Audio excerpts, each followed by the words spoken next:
guyyaan har'aa wixata amajjii 3 bara 2022 akka lakkoofsa Itoophiyaatti immoo muddee 25 bara 2014 qophiin keenya har'aa oduuwwan adda addaa qaba gabaasaalee adda addaatu jiru kan dursu oduudha oduu keenya har'a kan nutti himu namoo daandiiti gara sittiin isin dabarsa. Dhaggeeffattoota keenya akka mooltan. Lammiiwwan Itoophiyaa biyya alaa jiraataniif lammiiwwan biyyoota Afrikaa kaan irraa dhufan kabaja ayyaana waggaatiif Finfinnee seenuutti fufuu isaanii Kennedy Abaatee Finfinnee irraa gabaasee jira.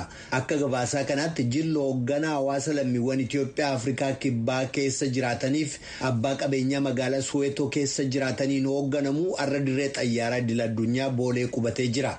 Hoogganaa biyya Afrikaa Alfii Abiy Ahmed deeggaruudhaaf akka dhufan kan dubbatan lammiin Afrikaa kibbaa kun Itoophiyaa baraaruun ardittii Afrikaa baraaruudha jechuudhaan dirree xayyaaraatti gabaastota oduutti akka dubbatan Kennedy Abaatee gabaasaasaa keessatti eeree jira.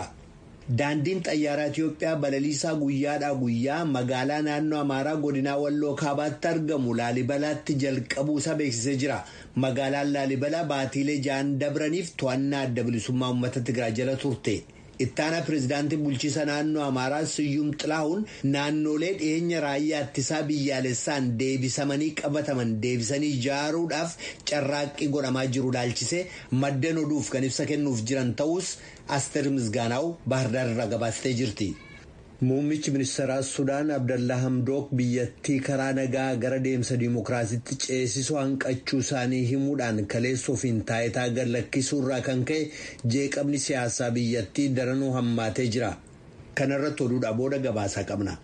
Aangawoonni Keeniyaa shakkamtoota shororkeessotaa garee Al-Shabaab kan lafa Somaaliyaa wajjin waldaangeessu godina Lammuu keessatti har'a namoota 6 galaafatan jedhan qabuudhaaf kafaana dha'aa jiran ta'uu dubbatan.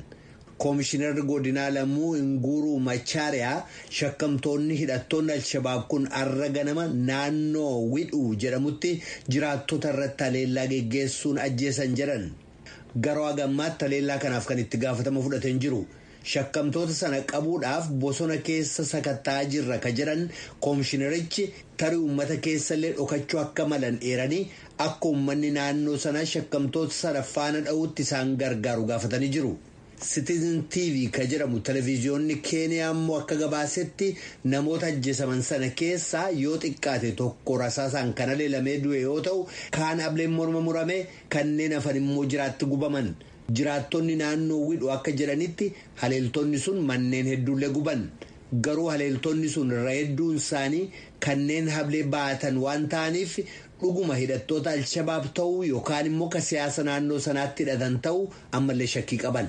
Poolisiin Afrikaa kibbaa ibidda gamoo paarlaamaa biyyoolessaa biyyattii magaalaa Keep Town keessa jirutti qabatee miidhaa guddaa geessisee wal qabatee wixatarraa nama tokko irratti himannaa kan dhiyeessuuf jiru ta'uu beeksisee jira.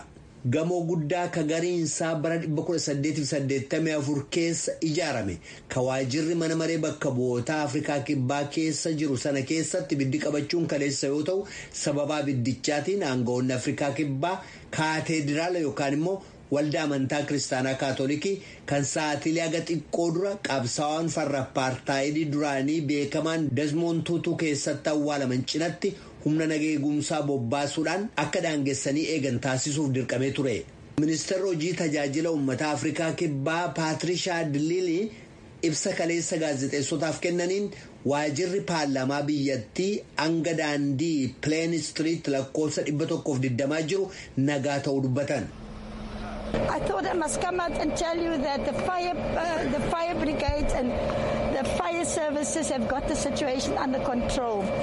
What you see behind me, it is not the National Assembly that's on fire.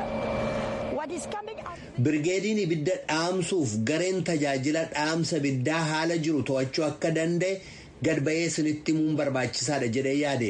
Wanni isin dudduuba kootii argaa jirtan kun waajira mana maree bakka bu'ootaa miti kan ibidditti qabate. Aara waajira mana maree ka durii keessaa alatti kuufametu waajira mana maree irraan mul'ataa jira. Waajirri mana maree nagaa akka ta'e isinitti himuun fedha. Daandii Plain Street lakkoofsa 120 irra ka jiru nagaadha. Amma ibiddicha bakka jirutti dhaamsuuf yaalaa jirraa jedhanii turan ministeerittiin. Ta'us garuu gam tokkoon bantii waajjira mana maree gumii biyyoolessaa akka kutaalee biyyattii jiksee kuticha akka jirutti cufuusaatu dubbatama. Lubbuu namaarra miidhaan ga'u garuu agammaatti waan dubbatameen jiru. Namichi umrii waggaa 49 kan ibiddicha sanaan wal qabatee shakkamuun qabame boora akka mana murtiitti dhiyaatu kan himame yoo ta'u, ibsi poolisiin baase akka jedhutti mana maree cabsee seenuu hannaaf ibidda qabsiisee gubaatii dhaqqabsiisuun himatamuuf jira. Shakkamaan kun himannaan kabiraa dabalataallee itti dhiyaachuu malaa jedhamee jira. Gareen ibidda dhaamsu arrallee ibiddaan dhaamiin ture dhaamsuuf akka bobba'ee jirutu dubbatama.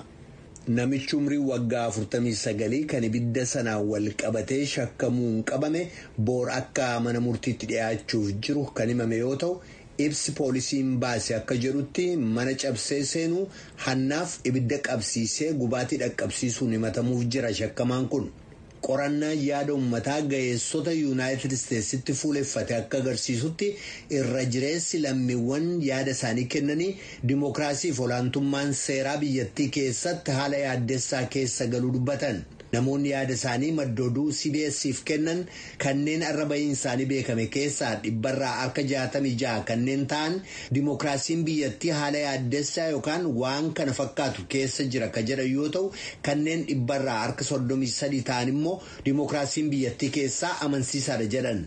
Waggaa tokkoffaan amajjii 6 guyyaa deeggartoonni pirezidaantii duraanii ka Doonaald Tiraamp otuu seeratumtoonni yuunaayitid isteetsi pirezidaantummaatti filatamuu Joo Baayiden raggaasisuuf walga'iitti jiranii gamoo Kaapitool Hiil yookaan waajjira mana maree yuunaayitid isteetsitti cabsanii seenanii aleellaa geggeessan ga'uudhaaf yeroo guyyoonni xiqqoon hafanitti qorannaa yaada uummataa kun geggeessame. Namoota qorannaa yaada uummataa sanaaf deebii kennan keessaa 83 namoonni hookkaraan waajjira mana maree yuunaayitid isteetsitti seenan gochaa sirriin goone jedhanii jiru. Irra caalaan isaanii gochaan kun akka hookkara loote seentummaa yookaan gochaa mootummaa yuunaayitid isteetsi humnaan garagalchuu yookaan immoo filannoo garagalchuudhaan pirezidaant Tiraampiin taayitaarra tursiisuu yaaluu akka ta'etti ka dubbatan yoo ta'u, kaan garuu akka mormii daangaa dabreetti dubbatan. Vaayirasiin koovidii Omikroon yeroo guutummaa addunyaa waliin gahaa jiru kanatti Hindiin arra ijoollee soolan umriin isaanii waggaa 15-18f tallaalii kennuu eegaltee jirti. Akkasumas ministiriin fayyaa biyyattii arra ibsa baaseen sa'aatilee 24 keessatti lakkoobsi namoota haaraa koovidiin qabamanii 33,750 ta'uu beeksisee jira. Faransaay immoo lakkoofsa namoota vaayirasichaan qabamanii dabalaa deeme hanqisuuf jecha seera ugguraa haaraa hojiirra oolchuu jalqabdee jirti. Namoonni iddoo tokkotti walga'ii ta'an alatti 5,000 akka hin caalle mana keessatti immoo 2,000 akka hin caalle kadaangessu seera haaraatu uggura ammaa kana keessa jira. Maddi oduu Kooriyaa Kibbaa Yoonaap akka gabaasetti biyyattiin har'a namoota yeroo duraatiif vaayirasii Omikrooniin du'an galmeessuu ishee beeksisee jira. Namoonni du'an lamaan umriin isaanii waggoota 90 ol waan ta'eef duuti isaanii kallattiidhaan dhibee vaayirasichaatiin ta'uuf ta'uu dhaba ammallee shakkiitu jira jedha maddi oduu kun.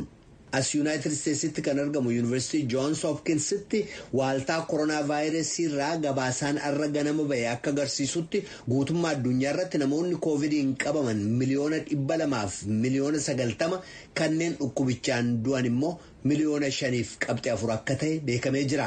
Lakkoobsi talaalii vaayirasichaa raabsamee agammaatti 9 ta'us waaltaan kun arra beeksisee jira. Dhaggeeffatoota keenya oduun har'aaf qabnu kanuma.